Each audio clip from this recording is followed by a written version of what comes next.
Au Jourdain, le Seigneur Jésus, passant de la vie privée vers la vie publique et endossant le véritable ministère pour lequel il était venu dans le sens de la rédemption, reconnaissait de manière figurative que la croix était fondamentale pour tout cela, et que tout jaillirait de là.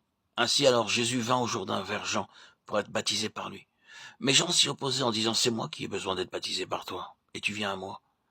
Jésus lui répondit, laisse faire maintenant, car il est convenable que nous accomplissions ainsi tout ce qui est juste.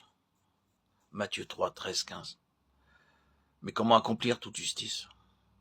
En considérant deux aspects, deux domaines, le côté de la mort dans le Jourdain et le côté de la vie au-delà du Jourdain.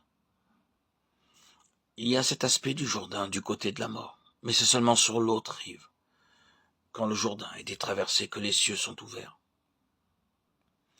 et la gloire manifestée. C'est quand la satisfaction absolue de Dieu est réelle et la justice accomplie qu'il y a la gloire. Cela a été démontré en Christ quand les cieux s'ouvrirent. Quand le premier Adam tomba, le ciel fut fermé.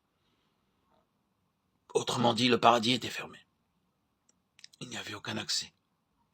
Mais quand le dernier Adam a pris et porté de manière symbolique tout cela au Jourdain, le premier Adam pouvait désormais entrer.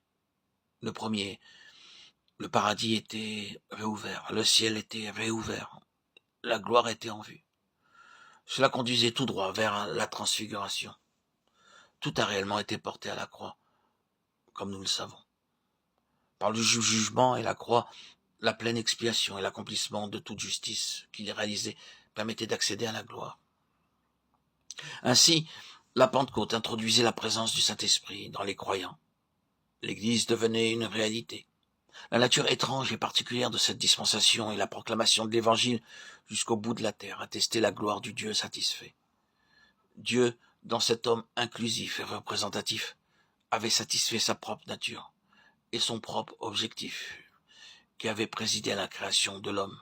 Dieu a pu dire, j'ai obtenu ce que je voulais, ce que je désirais depuis toujours, et en ayant cela, je peux désormais le reproduire. L'Esprit est le gage de la gloire en plénitude, quand le Saint-Esprit est venu. Remarquons ce qui a été écrit.